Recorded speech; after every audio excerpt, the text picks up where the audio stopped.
À 80 ans passés, il arpente encore les scènes du monde entier, électrisant des stades bondés avec une énergie qui défie le temps, surpassant des artistes 2 fois plus jeunes et bâtissant un empire qui s'étend bien au-delà des projecteurs. Mick Jagger n'est pas seulement le leader charismatique des Rolling Stones, ce groupe légendaire qui a redéfini le rock'n'roll, il est une marque mondiale, un négociateur impitoyable et l'un des musiciens les plus riches de la planète. Ses tournées génèrent des milliards, ses investissements immobiliers s'étendent sur des continents, et ses projets cinématographiques discrets ajoutent une couche de mystère à une vie déjà fascinante. Mais comment cet homme, né dans une Angleterre d'après-guerre, a-t-il construit une fortune qui dépasse largement les frontières de la musique ? Et à quoi ressemble vraiment son existence en 2025 entre scènes enflammées, propriétés luxueuses et décisions audacieuses sur son héritage ? Plongeons dans l'univers luxueux et stratégique de Mick Jagger, un homme qui n'a jamais cessé de danser avec le destin. Au cœur de cette fortune colossale se trouve la machine imparable des Rolling Stones, un groupe qui n'a pas simplement surfé sur la vague de la British Invasion des années 60, mais qui l'a transformé en un empire indestructible. Tandis que leurs contemporains comme les Beatles se dissolvaient dans les tourments internes ou que d'autres formations s'éteignaient dans l'oubli, les Stones ont accompli l'impossible, se réinventer en une entreprise mondiale, restant pertinents à travers les décennies tout en faisant du rock une industrie à haute rentabilité. Et au centre de cette alchimie, à la fois artistique et financière, trône Mick Jagger, le visionnaire qui a su transformer des riffs de guitare en or pur. Ce qui distingue les Rolling Stones n'est pas seulement leur influence culturelle ou leur catalogue de hits intemporels, c'est la manière dont ils ont redéfini l'économie du spectacle vivant, faisant de chaque concert une opération lucrative à l'échelle planétaire. Prenez leur tournée No Filter, par exemple, entre 2017 et 2021, elle a généré plus de 415 millions de dollars en seulement 58 concerts, avec une moyenne stupéfiante de plus de 7 millions par spectacle. Et ce n'était qu'un chapitre parmi d'autres. De 2012 à 2019, les Stones ont engrangé un total de 929 millions de dollars rien qu'en tournée, se classant parmi les artistes les plus rentables de la décennie selon Billboard. Même en 2025, alors que Jagger approche des 82 ans, le groupe continue d'annoncer des dates qui se vendent en un clin d'œil, prouvant que leur attrait n'a rien perdu de sa vigueur. Ces succès ne sont pas le fruit du hasard, ils résultent d'une stratégie méticuleuse orchestrée par Jagger lui-même. Sous sa direction, les Stones se sont mués en une entité corporative aux ramifications tentaculaires, où chaque aspect, des ventes de billets au merchandising, en passant par les droits de marque et les licences musicales, est monétisé avec une précision chirurgicale. Les structures commerciales du groupe, souvent enregistrées dans des juridictions fiscalement avantageuses comme les Pays-Bas, contrôlent tout, des droits d'édition aux bénéfices des tournées. Cela permet de minimiser légalement l'exposition fiscale sur des centaines de millions de revenus, une approche que Jagger a affinée au fil des ans. En tant que co-auteur avec Keith Richards de la plupart des grands succès des Stones, des hymnes comme Satisfaction, Painted Black ou Jean-Pain Jacques Flash, Jagger bénéficie d'un flux constant de redevances qui s'élève à des dizaines de millions annuels. Ces droits ne se limitent pas aux diffusions radio ou aux streams sur Spotify, ils s'étendent à chaque utilisation dans un film, une publicité ou une série télévisée. Après une bataille juridique épique, le groupe a même racheté les droits de leurs enregistrements post-1971, obtenant un contrôle total sur leurs œuvres les plus iconiques.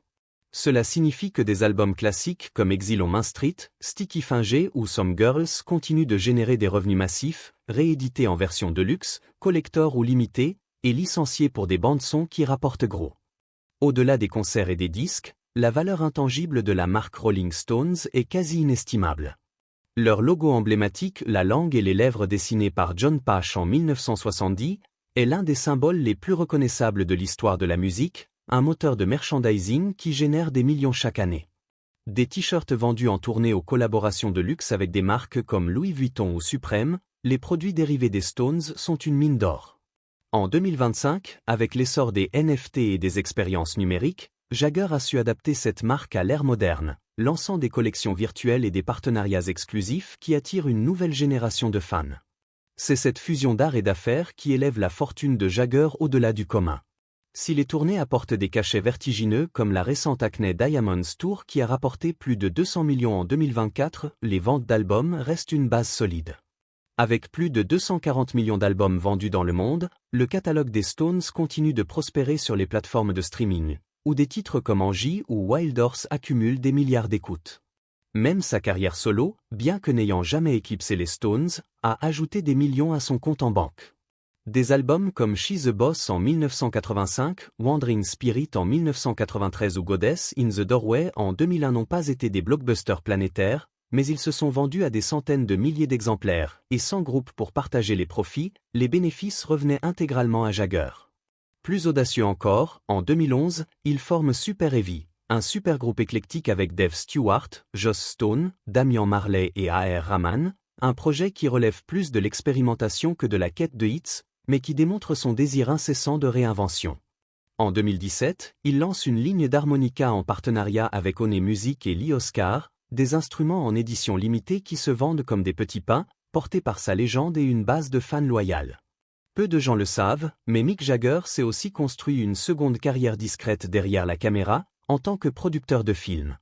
En 1995, il cofonde Jagged Film, une société de production qui devient son outlet créatif hors des projecteurs. Tandis que les Stones remplissent des stades, Jagger finance des scénarios, produit des longs-métrages et explore des thèmes historiques et culturels. L'un des premiers succès est Enigma en 2001, un thriller sur la Seconde Guerre mondiale centré sur les décrypteurs de code, avec Kate Winslet et Dougray Scott. Le film n'explose pas au box-office, mais il révèle l'intérêt de Jagger pour un cinéma intellectuel. La même année, Bing Mick, un documentaire intimiste sur sa vie, offre un regard inédit sur l'homme derrière la star, loin des excès et des mythes. Dans les années suivantes, Jagged Film produit The Women en 2008, une réinvention moderne du classique de 1939 avec Meg Ryan et Annette Bening, puis Get On Up en 2014, le biopic acclamé sur James Brown, explorant l'héritage complexe d'une autre icône musicale, avec Chadwick Boseman dans le rôle principal. Puis vient Vinyl, la série ambitieuse de HBO en 2016, co-créée et produite par Jagger, qui plonge dans l'industrie musicale des années 70. Même si la série ne dure qu'une saison, elle reflète sa compréhension intime du chaos et de la créativité du rock. Ajoutez à cela le merchandising personnel, les contrats d'endossement sélectifs et les licences de propriété intellectuelle, et vous comprenez comment la fortune de Jagger est multifacette, un écosystème où chaque élément nourrit l'autre. Les investissements immobiliers de Mick Jagger sont discrets, mais ils forment un pilier solide de sa richesse, estimé à plus de 500 millions de dollars en 2025 selon Forbes. Son portefeuille, valorisé à environ 250 millions, s'étend sur des continents, mêlant luxe, histoire et stratégie financière. Au cœur de tout, des résidences de prestige à Londres et New York, deux capitales où le pouvoir et la culture se croisent. À Londres, il possède un manoir géorgien sur Richmond Hill, acquis pour des millions et aujourd'hui estimé à plus de 20 millions. Cette propriété, dans l'un des quartiers les plus verdoyants de la ville, offre une vue protégée sur la Tamise et une riche histoire, ayant abrité des figures nobles avant lui. C'est un sanctuaire où Jagger se retire, loin du tumulte des tournées, pour jardiner ou simplement respirer l'air anglais.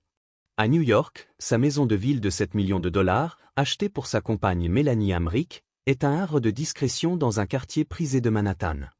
Avec ses espaces vastes et son architecture classique, elle symbolise l'équilibre entre vie privée et accès à la vibrante scène culturelle de la ville. Mais Jagger ne s'arrête pas aux achats évidents. En 2020, au milieu de la pandémie, il surprend en acquérant une demeure de 1,98 million de dollars à Lakewood Ranch en Floride, via FaceTime, sans visite physique.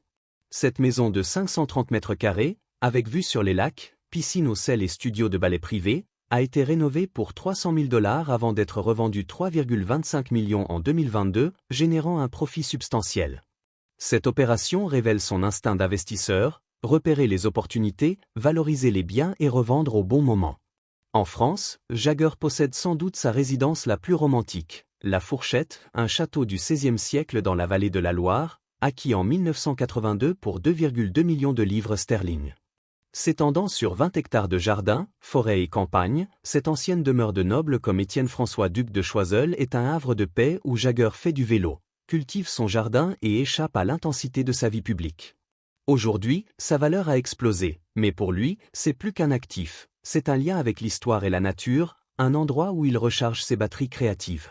Aux Caraïbes, sur l'île exclusive de Mustique, Jagger détient 2 villas somptueuses.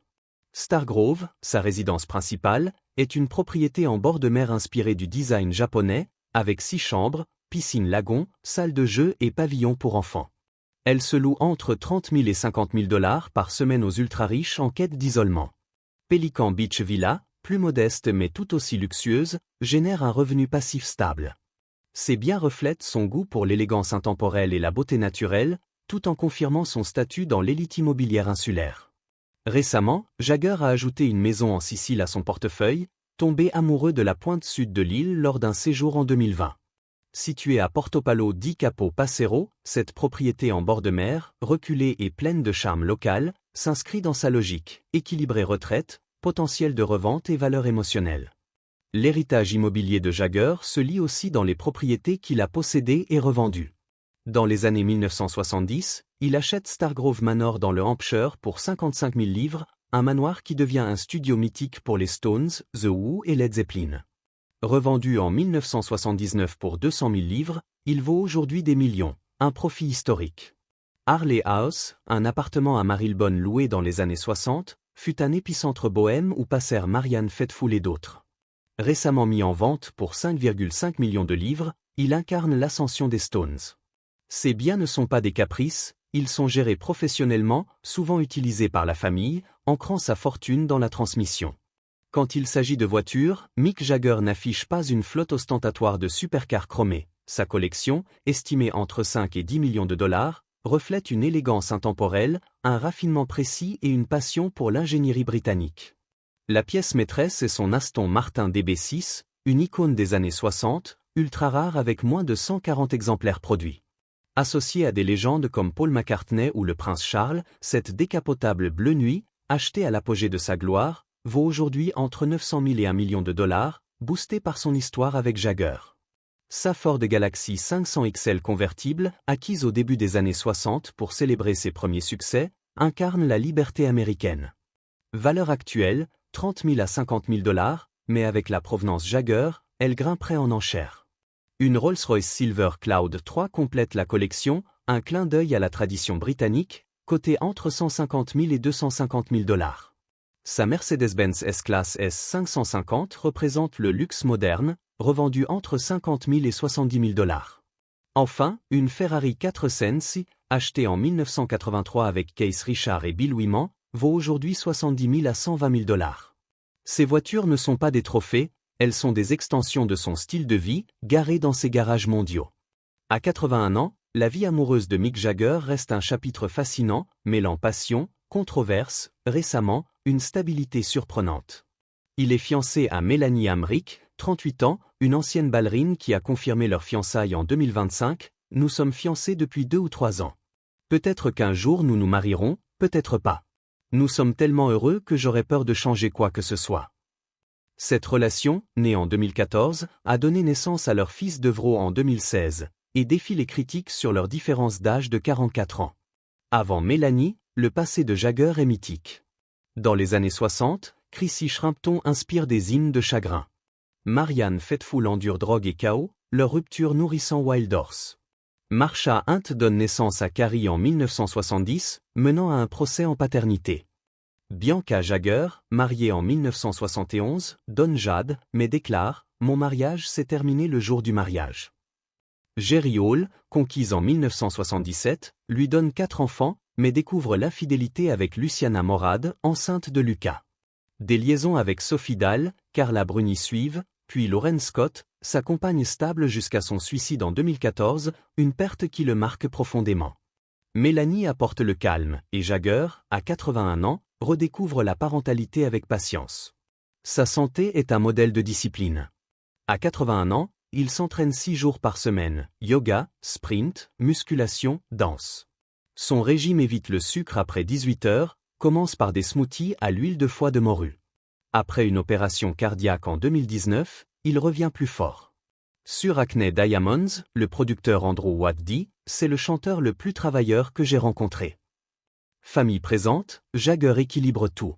Enfin, sa décision sur l'héritage. À 81 ans, il refuse de léguer ses 500 millions à ses 8 enfants, préférant des œuvres caritatives.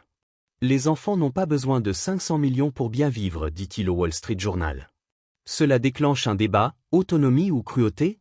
Jagger voit l'argent comme une responsabilité globale, pas un legs privé. Ses enfants, Carrie dans le cinéma, Jade designer, Elisabeth et Georgia mannequin, James acteur, Gabriel journaliste, Lucas dans les médias, Devro jeune, sont déjà indépendants. Ils recevront du soutien, mais pas tout. Jagger pense à l'impact mondial, fidèle à son esprit entrepreneurial. Que penseront-ils? Probablement qu'il les a élevés avec amour et opportunité. Mick Jagger reste une légende, un rocker qui n'arrête jamais. Pensez-vous que sa discipline est le secret? Sur quoi dépenseriez-vous 500 millions? Un château en France ou une Ferrari vintage? Partagez, aimez, abonnez-vous pour plus d'histoires captivantes.